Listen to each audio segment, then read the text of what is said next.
Tell us, where in the world are you watching from? Now, let's dive into today's story. Chapter 1. The Foundation. Detective Derek Kramer had built his life on three pillars: duty, family, and justice. 23 years on the force, 15 years married to Monica, and 17 years raising his son Jason. He was the kind of man who remembered every slight, every favor, and every debt. His colleagues respected him, criminals feared him, and his family, well, he thought they loved him. The Kramer household on Maple Street was picture perfect from the outside. Derek had worked double shifts for years to afford the two-story colonial with a white picket fence. Monica kept the house immaculate, her real estate license bringing in decent money while she maintained her role as the perfect police wife. Jason excelled in school and showed promise in baseball, though lately he'd grown distant, spending more time locked in his room. Derek's reputation in the department was legendary. He'd never taken a bribe, never looked the other way, and never forgot when someone crossed him. 3 years ago, he testified against his own partner for skimming drug money. When Officer Gene Travis tried to intimidate him into silence, Derek had calmly documented every threat, every attempt at coercion, until Travis found himself behind bars. That was Derek's way. Methodical, patient, and absolutely merciless when justice needed serving. Sheriff Gabriel McFarland had always been different. Where Derek was rigid and uncompromising, Gabriel was charming and political. He'd climbed the ranks through connections and smooth talk, eventually winning the sheriff's election on promises of community policing and transparency.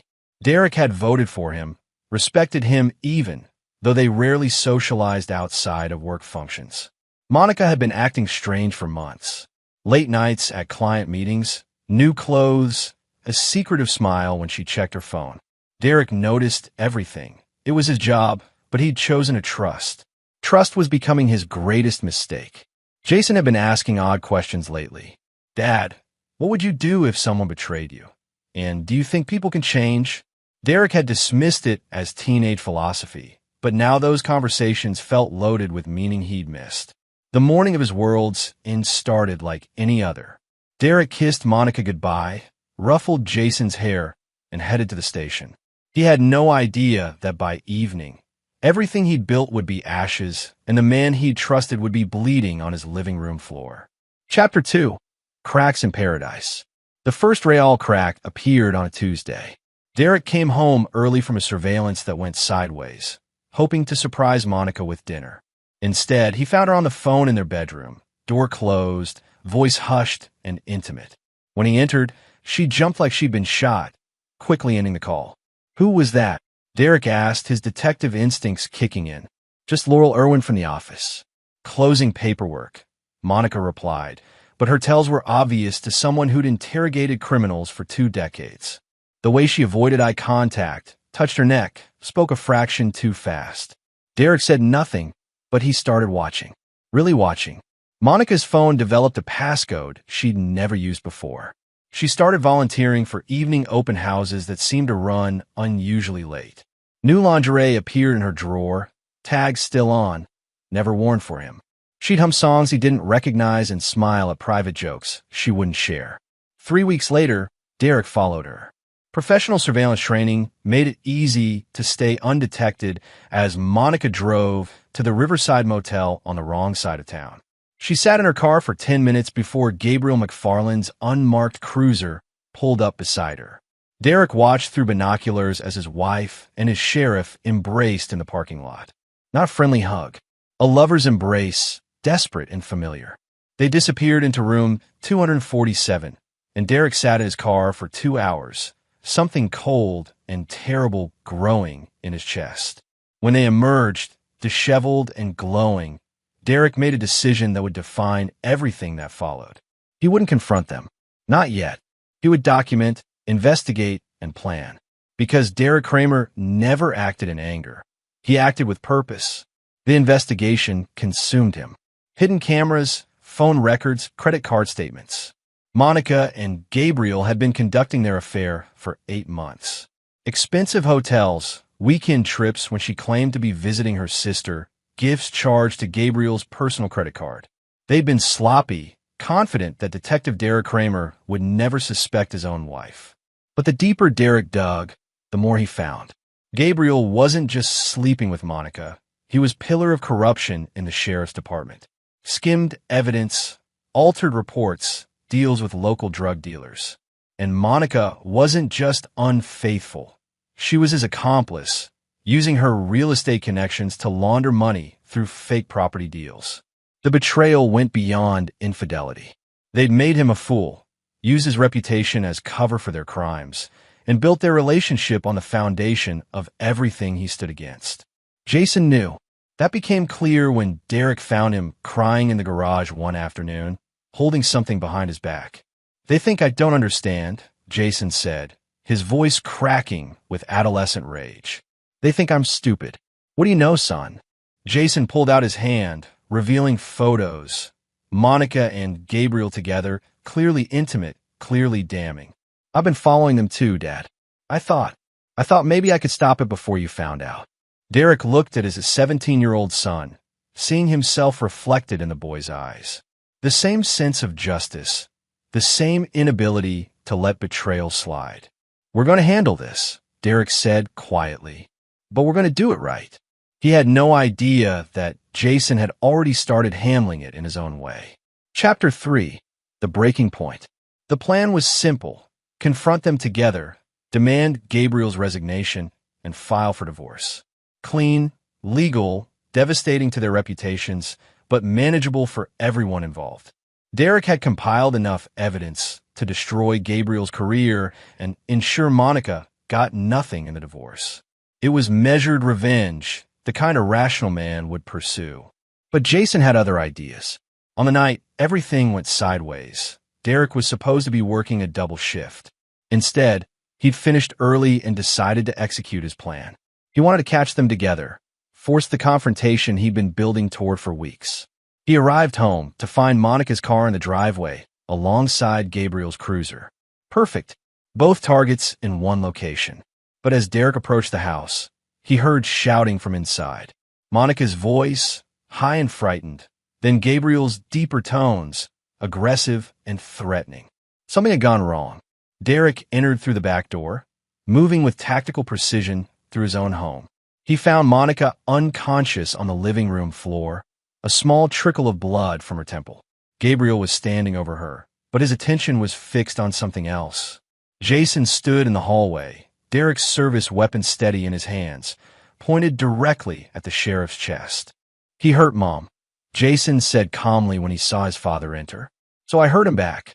Gabriel was bleeding from his shoulder, a through and through that had missed anything vital but left him weakened and desperate.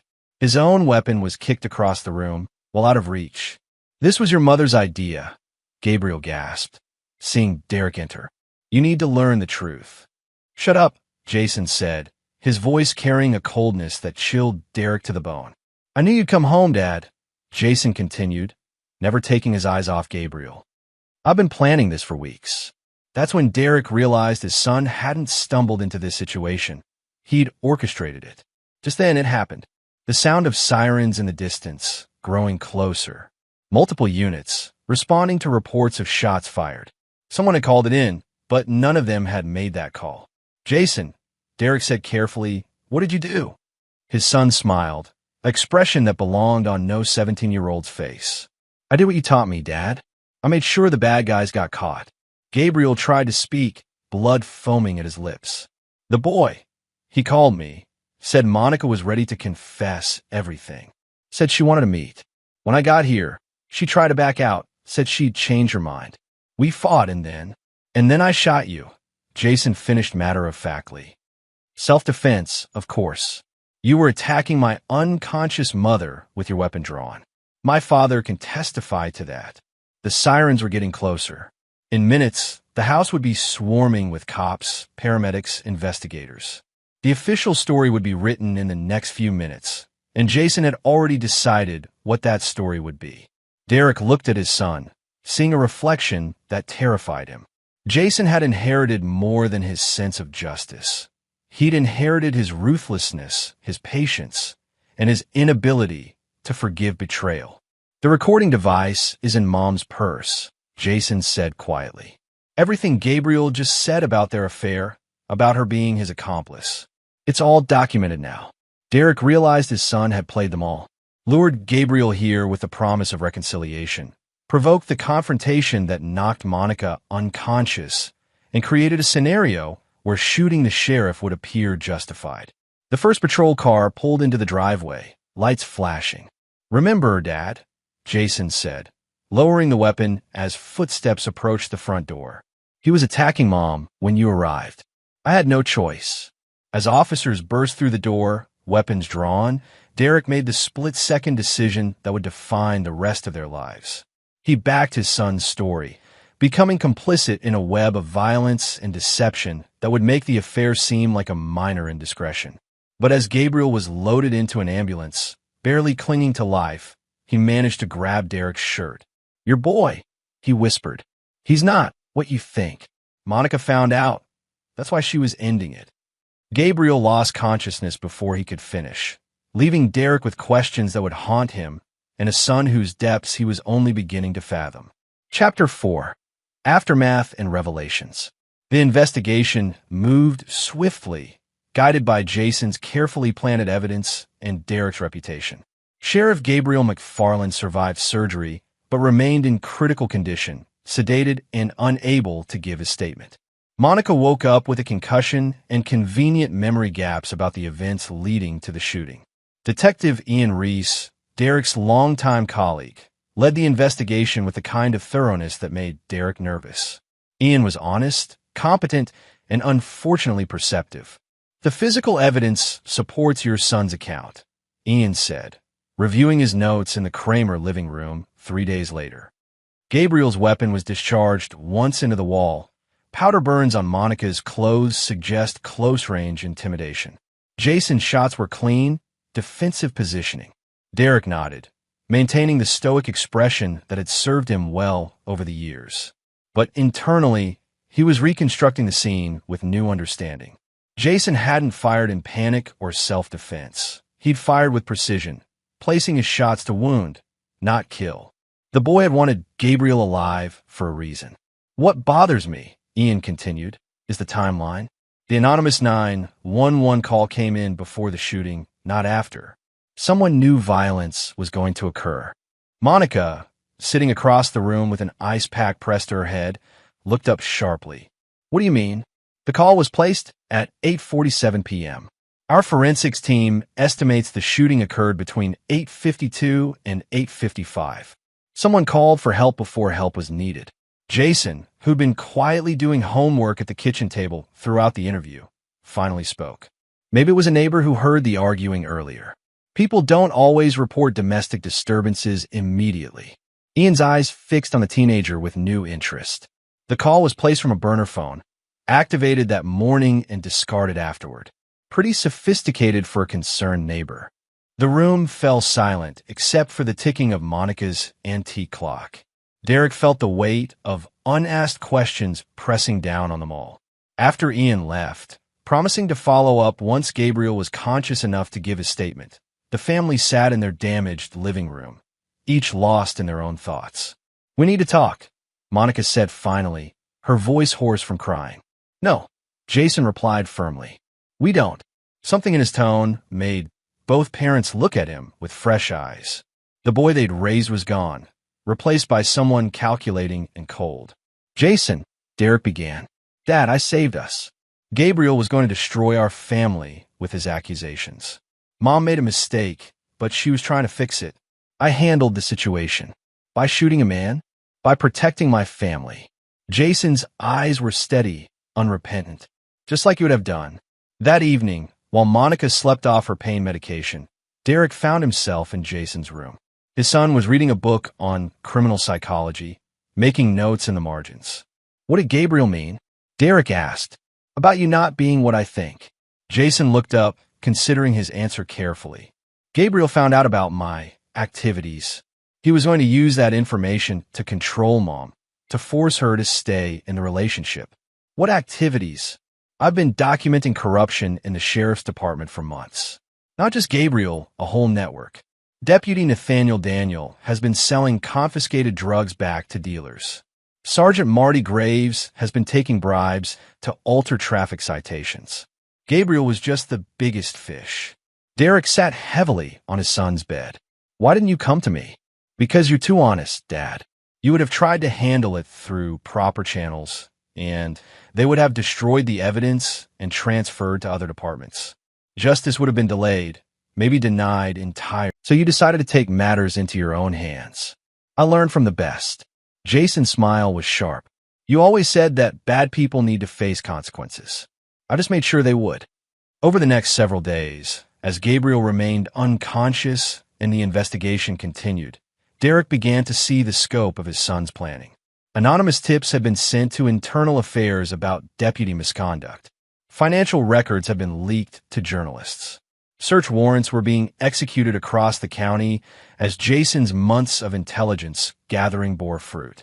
His 17-year-old son had orchestrated the downfall of an entire corrupt network, using Monica's affair as the catalyst and Gabriel's shooting as the final act. But there was something else. Something Jason wasn't telling him. Derek could see it in the way his son watched Monica, in the careful distance he maintained from his mother. The affair had triggered Jason's investigation, but it wasn't the core of his anger. The truth would come out eventually. It always did. And when it did, Derek suspected that everything he thought he knew about his family would prove to be an illusion. Chapter 5. Deeper Betrayals. Gabriel McFarland woke up 5 days after the shooting, groggy but lucid enough to demand a lawyer before saying anything to investigators. His first coherent statement wasn't about the shooting. It was a request to speak privately with Detective Derek Kramer. Absolutely not, Ian Reese said when Derek relayed the message. You're a witness in this case, possibly a victim. Any communication needs to be documented and supervised. But Gabriel persisted, using his limited phone privileges to call Derek directly at home. Monica answered, her face going pale as she listened to whatever Gabriel was saying on the other end. He wants to make a deal, she told Derek after hanging up. He says he has information about Jason that we need to hear. Against his better judgment, Derek agreed to visit Gabriel in the hospital, with Ian present and everything recorded. What he heard in that sterile room would shatter his understanding of his son completely. Your boy's been blackmailing half the county for months, Gabriel began, his voice weak but urgent. Not for money, for compliance. He found out about Monica and me, but that was just the beginning. Gabriel explained that Jason had approached him 3 months ago with photographs, financial records, and documented evidence of corruption. But instead of reporting it, Jason had made a different offer: resign quietly and leave town, or have everything exposed in a way that would destroy not just Gabriel's career, but his family's financial security. He had leverage on everyone, Gabriel continued. Daniel's drug dealing, Graves' bribery, even Mayor Russ Rowe's tax evasion. But he wasn't interested in justice. He was building a network of control. Derek felt sick. That's impossible. Jason's 17 years old. Age doesn't matter when you have that kind of intelligence and absolutely no conscience, Gabriel replied. He told me he learned patience from you, attention to detail from his mother, and ruthlessness from studying criminal psychology. Ian was taking notes frantically, but Derek could barely process what he was hearing. Monica tried to end things with me because she found out what Jason was doing, Gabriel continued. She was scared of her own son. That's why I came to your house that night, to warn her that Jason had escalated his threats. The room spun as Derek processed this information. His son wasn't a boy who'd acted impulsively to protect his family. Jason was a calculating manipulator who'd orchestrated events to eliminate threats to his power structure. The shooting wasn't random, Gabriel said. He needed me discredited but alive, so his other victims would know what happened to people who didn't cooperate. Dead martyrs are harder to control than broken survivors. That evening, Derek confronted Jason directly, laying out Gabriel's accusations. His son listened patiently, occasionally nodding as if impressed by Gabriel's insight. Most of that is true, Jason said when Derek finished, though he's underestimating my motivations. Explain. I didn't start this for power, Dad. I started because I watched you work within a corrupt system for years, watching bad people escape consequences because they had connections or lawyers or just dumb luck. You always did the right thing, and it never seemed to matter. Jason stood and walked to his window, looking out at the neighborhood where he'd grown up. Do you know how many cases you've worked where the guilty walked free? How many victims never got justice because some judge threw out evidence on a technicality or some prosecutor cut a deal? Derek realized his son had been watching him, studying him, absorbing his frustrations, and channeling them into something dark. So you decided to become judge and jury yourself?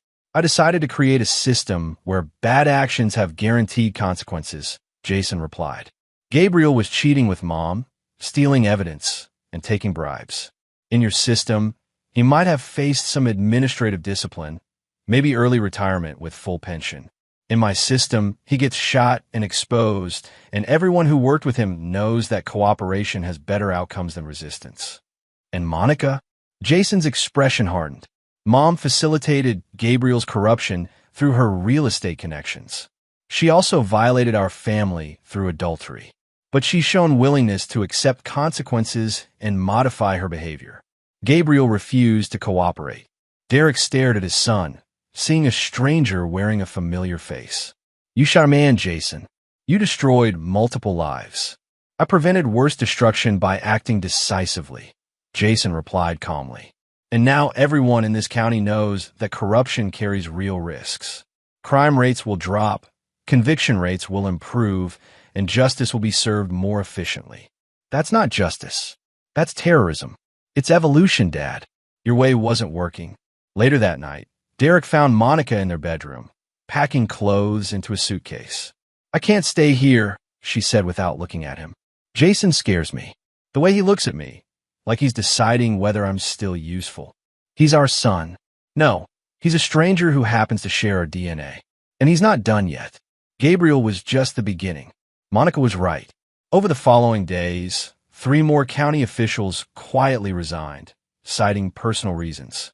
2 local business owners suddenly became model citizens, paying back taxes and closing questionable operations. The anonymous tips kept flowing to state investigators, always perfectly timed and thoroughly documented. Jason was cleaning house, and everyone who'd ever bent the rules was scrambling to get ahead of his information network. But Derek was beginning to understand that his son's ultimate target wasn't Gabriel, or the corrupt officials, or even the criminals they protected. His ultimate target was Derek himself, the honest cop whose rigid morality had never been enough to fix a broken system. Jason was proving that his father's methods were obsolete, that fear and control could accomplish what justice and procedure had failed to achieve. The question was whether Derek would accept his son's worldview or become another obstacle to be eliminated. Chapter 6. The Price of Knowledge. 3 weeks after the shooting, the scope of Jason's operation became impossible to ignore. State investigators descended on the county like locusts, armed with evidence that could only have come from months of careful surveillance and document gathering. 12 officials were arrested, including 3 judges and the county prosecutor. Detective Ian Reese sat across from Derek in their usual booth at Murphy's Diner, looking exhausted and confused. Someone handed us the most comprehensive corruption investigation in state history, Ian said, stirring his coffee absently. Bank records, audio recordings, photographs, even copies of altered court documents. It's like they had access to everything. Derek pushed his untouched sandwich around his plate, knowing exactly who they were. The weird part is the timing, Ian continued. Most of this evidence was gathered before Gabriel was shot, but it's only surfacing now, like someone was waiting for the right moment to drop it all at once. Maybe they were building a case, wanted to make sure they had everything, or maybe they were using it for leverage first and only went public when they didn't need the leverage anymore. Ian's words hit too close to home. Derek excused himself early, claiming a family obligation, and drove home to find Jason calmly doing homework at the kitchen table while Monica cooked dinner. The picture of domestic normalcy would have been comforting if Derek hadn't known what lurked beneath it. We need to talk, Derek said to Jason. Can it wait until after dinner? I have a calculus test tomorrow. The casual response, somehow, made everything worse. His son was destroying lives and reforming local government while worrying about high school mathematics. After Monica went to bed, Derek confronted Jason in the garage, away from any recording devices his son might have planted in the house. The state investigation, Derek began. Impressive, isn't it? Turns out that when you actually have evidence of crimes, prosecutors are willing to act. You can't keep doing this. Jason looked up from the motorcycle engine he was rebuilding, his hands black with grease. Doing what exactly? Playing God. Deciding who gets punished and how. I'm not playing anything, Dad. I'm just ensuring that actions have consequences. Isn't that what you always taught me? Not like this. Jason wiped his hands on a rag, considering his words carefully. Do you know what your conviction rate is for cases involving people with money or connections? 37%. Do you know what it is for poor defendants with public defenders? 84%. The statistics hit Derek like a physical blow because he knew they were accurate. Your system only works if you're powerless, Jason continued. Rich people buy their way out. Connected people call in favors. Smart people exploit technicalities. The only people who actually face consequences are those who can't afford to avoid them. So you decided to fix the system through blackmail and violence. I decided to create a quality of consequence. Now everyone faces the same risks regardless of their resources. Jason returned to his work on the motorcycle, his movements precise and methodical. The beautiful thing about fear, he said without looking up, is that it's democratic. Rich or poor, connected or isolated, everyone understands the possibility of pain. Derek felt a chill that had nothing to do with the autumn air. What happens when you run out of corrupt officials to intimidate? Then I'll have succeeded in creating a deterrent effect. People will choose honesty not because it's right, but because dishonesty carries unacceptable risks. And if they don't, Jason's smile was cold. Then they'll learn that some risks are more than theoretical. The next morning, Derek received a call that Gabriel McFarland had died in his sleep. Natural causes, the doctor said. Complications from his injuries had led to a blood clot. But Derek couldn't shake the feeling that Jason's network of influence extended further than anyone imagined. At Gabriel's funeral, attended by a surprisingly small crowd, Derek watched his son pay respects to the man he'd shot. Jason laid a single white rose on the casket and stood in silence for exactly 60 seconds, his expression unreadable. Closure, Jason said quietly as they walked back to their car. Every story needs an ending. That evening, Derek made a decision that would define the rest of his relationship with his son. He began his own investigation, not into Jason's crimes, but into his capabilities. If his son had become a monster, Derek needed to understand the scope of that transformation. What he found in Jason's room, hidden behind false panels and encrypted on multiple devices, revealed an operation that dwarfed anything Derek had imagined. Jason hadn't just been gathering evidence of local corruption. He'd been building a comprehensive database of leverage material on hundreds of people across multiple states. Politicians, judges, business owners, even fellow students at his high school. Jason had dirt on everyone, categorized by usefulness and threat level. He'd been preparing for this transformation for years, turning himself into a 17-year-old shadow broker with the power to topple governments or destroy lives with a few keystrokes. The most chilling discovery was a file labeled Contingencies that contained detailed plans for eliminating threats that couldn't be controlled through conventional means. These weren't theoretical exercises. They were operational blueprints with timelines, resource requirements, and risk assessments. Derek realized that Gabriel's death might not have been natural after all, and that anyone who threatened Jason's operation, including his own father, was living on borrowed time. Chapter 7. The Trap Springs. Monica left on a Thursday morning, taking only a suitcase and leaving behind a note that read, "I can't watch what our son is becoming, and I can't stop loving him for it. Don't follow me." She cleaned out their joint savings account and disappeared, leaving Derek alone with the monster he'd helped create. Jason showed no reaction to his mother's departure beyond a mild comment that she'll be safer somewhere else while eating breakfast. The casual dismissal of 15 years of marriage made Derek's blood run cold, but he said nothing. He was learning to choose his battles carefully. The house felt different without Monica's presence. quieter, more sterile, like a museum of their former family life. Jason maintained his routine, school, homework, his evening projects in the garage, but there was an undercurrent of anticipation, as if he was waiting for something. That something arrived in the form of Mayor Russ Rowe, who appeared at their door on Friday evening looking haggard and desperate. "I need to speak with your boy," Rowe said, not bothering with pleasantries. Derek let him in, curious to see how Jason would handle a direct confrontation. His son emerged from his room, still dressed in school clothes, and greeted the mayor with polite interest. "Mr. Rowe, I wasn't expecting you. Cut the act, kid. I know it was you who leaked my financial records to the state tax commission." Jason settled into his father's chair with the confidence of someone much older. "I'm not sure what you mean." "The hell you don't.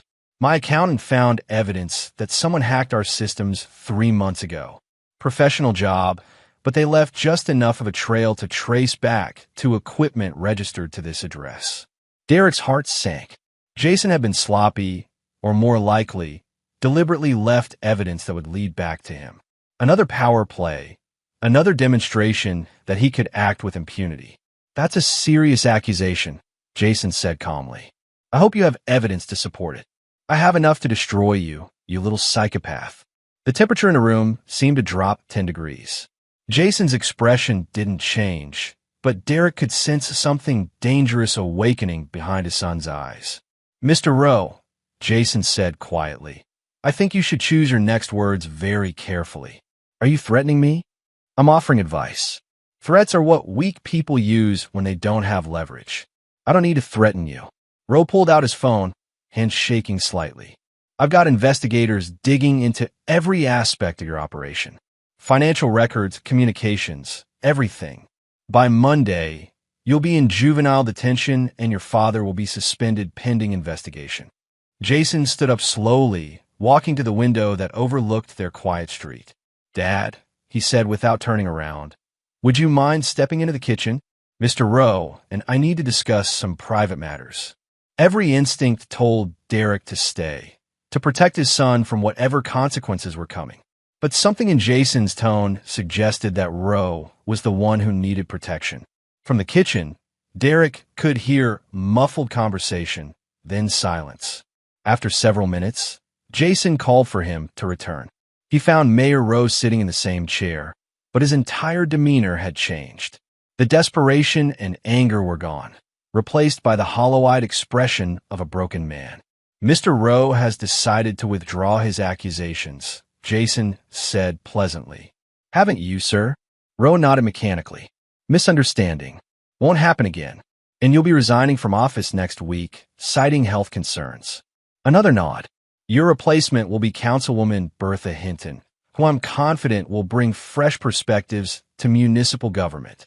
Rowe stood up unsteadily and walked to the door like a man in a trance. After he left, Derek stared at his son in horror.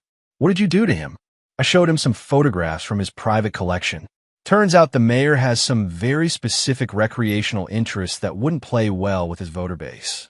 "Blackmail. Leverage. There's a difference." Jason returned to his homework as if nothing had happened. Blackmail is about money or personal gain.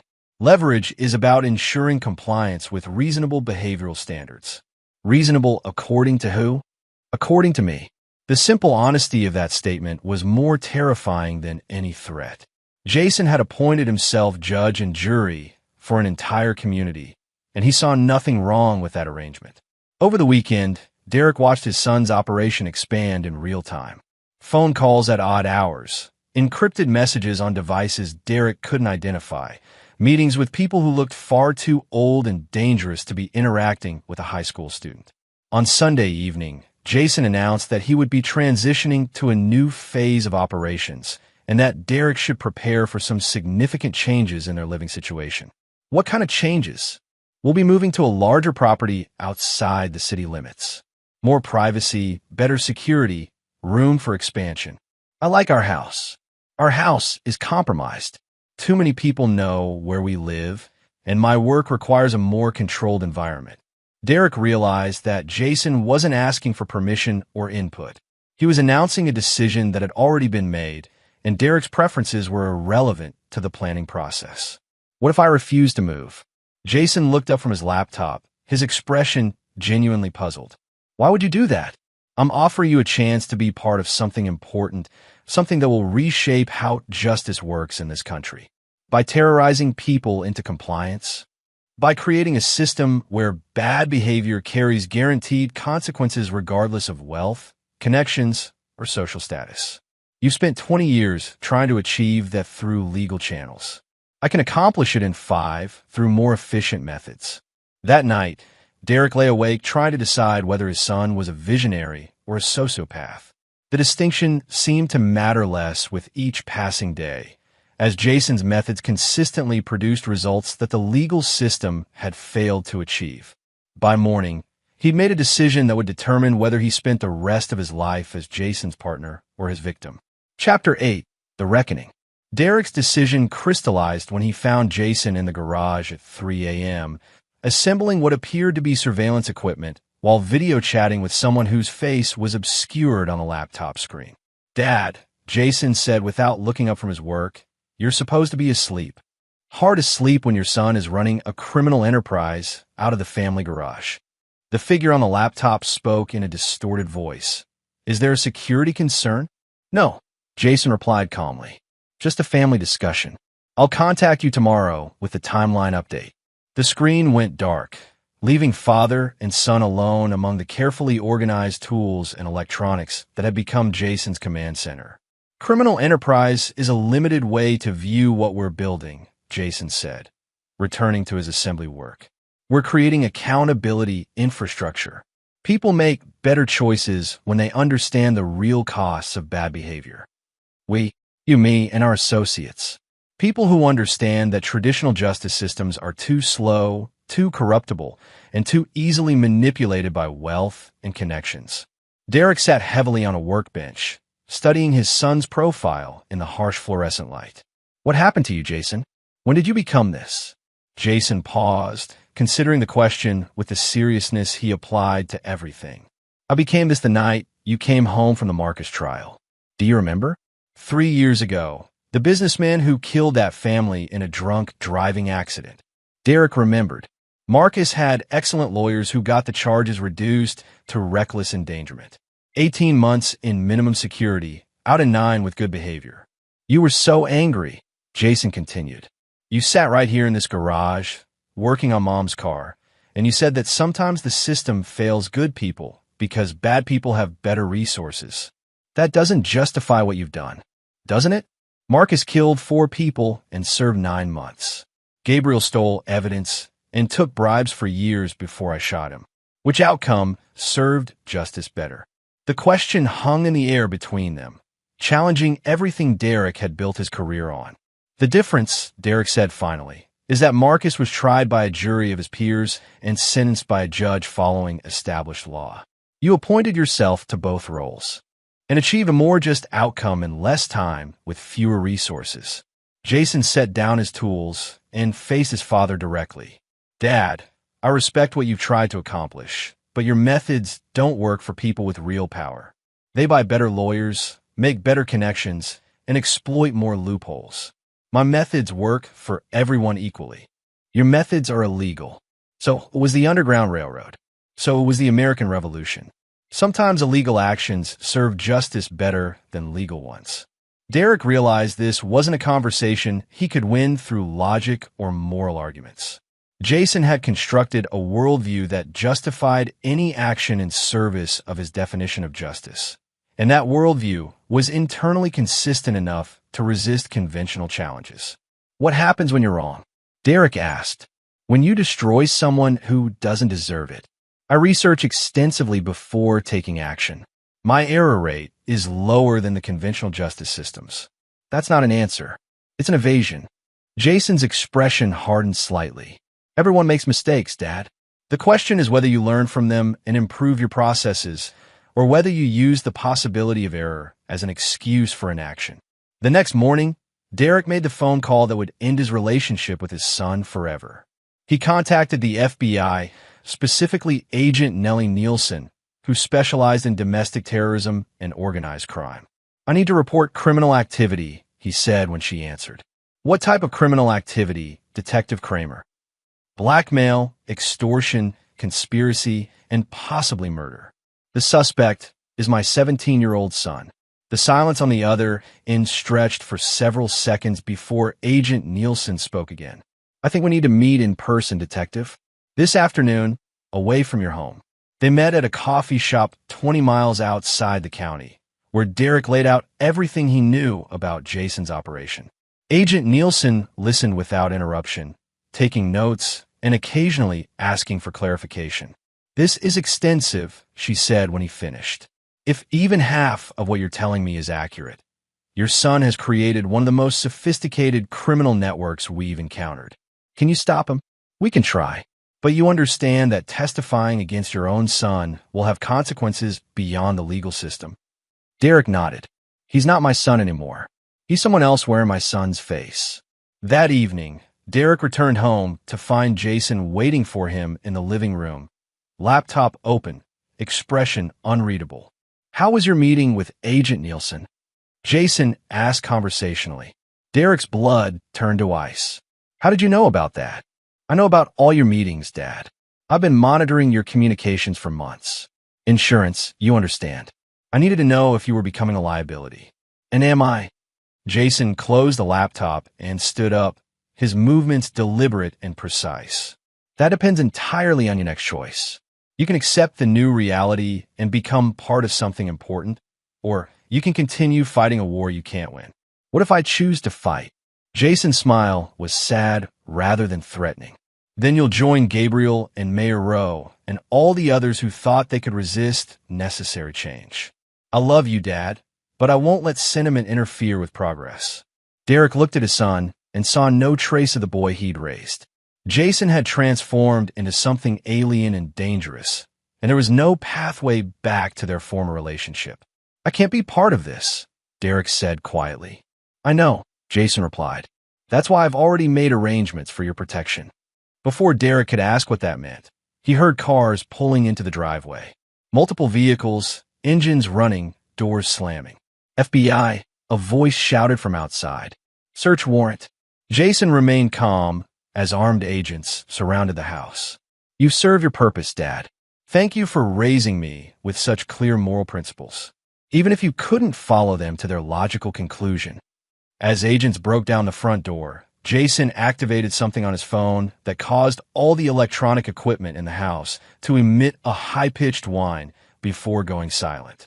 Evidence destruction, he explained to Derek conversationally as agents flooded into the room. But don't worry, I've prepared alternative arrangements. Agent Nielsen entered, weapon drawn but not aimed, surveying the scene with professional interest. Jason Kramer, she announced, you're under arrest for conspiracy, extortion, and interstate commerce violations. Jason offered no resistance as they cuffed him, but his expression suggested amusement rather than defeat. This isn't over, he told Derek as they led him away. This is just the beginning of a more efficient phase. Chapter 9. No Forgiveness. The trial lasted 8 weeks and dominated local media coverage. Jason, tried as an adult due to the scope of his crimes, showed no remorse and offered no deals. His defense attorney argued diminished capacity due to age, but Jason overruled him, insisting on representing himself for closing arguments. Ladies and gentlemen of the jury, Jason said, standing before 12 people whose backgrounds he'd undoubtedly researched, my father raised me to believe that actions should have consequences, that justice should be blind to wealth and status, and that good people have a responsibility to stop bad people.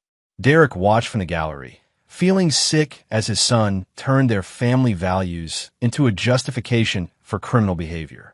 I achieved more justice in 18 months than this county's legal system accomplished in the previous decade. Corrupt officials were removed, criminals were prosecuted, and citizens received protections they'd been denied for years. Jason's confidence was absolute, his presentation flawless. He spoke like someone convinced that history would vindicate his methods. The prosecution wants you to focus on my methods rather than my results. They want you to believe that proper procedure matters more than actual justice.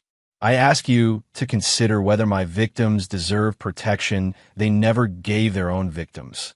The jury deliberated for 6 hours before returning guilty verdicts on all counts. Jason received 25 years without possibility of parole, a sentence that would keep him imprisoned until his mid-40s. He showed no emotion as the sentence was read, but his eyes found Derek in the gallery. "This doesn't end anything, Dad," he said clearly enough for everyone to hear. "You can't imprison an idea." 3 months after Jason's conviction, Monica returned home. She looked older, worn down by months of hiding and worrying. They tried to rebuild their marriage, but too much had been destroyed by betrayal and complicity. "I keep thinking about what Jason said," Monica told Derek one evening as they sat in their eerily quiet house, "about creating a system where actions have guaranteed consequences." I'm not defending him, but look around this county. Crime rates have dropped 40% since his arrest. Officials are refusing bribes they would have taken 6 months ago. People are making better choices because they're afraid of who might be watching. Fear isn't justice. No, but it's effective. And sometimes I wonder if Jason was right about traditional systems being too slow to help real victims. Derek filed for divorce the next week. He couldn't live with someone who saw wisdom in their son's methods, even if she wouldn't admit it directly. 2 years later, Derek received his first letter from Jason. It was brief, written in his son's careful handwriting. "Dad, I hope you're well. I want you to know that I don't blame you for testifying against me. You acted according to your principles, just as I acted according to mine. I've been thinking about our last conversation when you said you couldn't be part of what I was building. I understand that now, and I respect your choice. What I hope you'll come to understand is that the work continues even without me. I planted seeds that are growing in ways I never anticipated. People learned lessons from my operation that they're applying in their own communities. The accountability infrastructure is expanding organically, adapting to local conditions and available resources. You may have stopped me, but you couldn't stop the idea that real consequences are possible for everyone, regardless of their position or resources. I hope someday you'll see that as a positive legacy rather than a cautionary tale. Your son, Jason." Derek burned the letter without finishing it. He burned the next 6 letters without opening them at all. 5 years after Jason's conviction, Agent Nielsen contacted Derek about a series of crimes that showed suspicious similarities to his son's methods. Corporate executives found dead under circumstances that suggested suicide, but left evidence of their financial crimes prominently displayed. Politicians who resigned suddenly after anonymous leaks exposed their corruption, a pattern of precision and moral justification that felt familiar. "We think he's running operations from prison," Nielsen told Derek during their meeting. "Recruiting, training, coordinating, building the network he described in his letters. Can you prove it? Not yet, but we're seeing Jason Kramer's methodology in 12 states now. People who take his approach to justice into their own hands, always with the same precision and moral certainty." Derek wasn't surprised. Jason had always been a teacher, someone who shared knowledge and expected others to build on his foundations. Prison had simply given him a more focused audience. "What do you want from me? Help us understand how he thinks. Help us predict what his network might do next." Derek looked at Agent Nielsen, this competent professional who still believed that understanding could lead to control. "You can't stop him," Derek said quietly. "You couldn't stop him when he was 17 and working alone. You certainly can't stop him now that he's had years to refine his methods and recruit like-minded people. So we should just accept that vigilantism is the new normal? I don't know what you should accept. I know what I've accepted." Derek stood to leave, ending the conversation, which is that I raised a monster who believes he's a hero, and that nothing I do will change what he's become. I testified against him. I helped send him to prison, and it didn't matter. He's exactly who he always was, and he'll continue being that person until the day he dies. 10 years after Jason's conviction, Derek lives alone in a small apartment across the state. He worked until mandatory retirement, then moved somewhere his name isn't recognized. He doesn't read news about crime or corruption, doesn't follow political developments, and doesn't think about justice anymore. Sometimes, late at night, he allows himself to remember the boy Jason used to be before the transformation. The child who built elaborate Lego constructions and asked thoughtful questions about fairness and consequences. But those memories feel like artifacts from someone else's life, preserved behind glass and impossible to touch. Monica remarried and moved to Florida. She sends Christmas cards with pictures of her stepchildren, normal kids who play sports and worry about grades instead of institutional reform. Derek throws away the cards without opening them. Jason continues serving his sentence, corresponding with hundreds of people who seek his guidance on implementing accountability measures in their own communities. His letters, when they're intercepted, read like academic papers on justice theory rather than criminal communications. He's become a philosopher of consequences, teaching patience and precision to anyone willing to learn. Derek has never visited his son in prison. He's never responded to the letters that still arrive twice a year. He's never acknowledged the newspaper clippings that Jason sometimes sends, highlighting successful prosecutions of corruption cases that began with anonymous tips. Because Derek Kramer learned something during those terrible months when his family destroyed itself.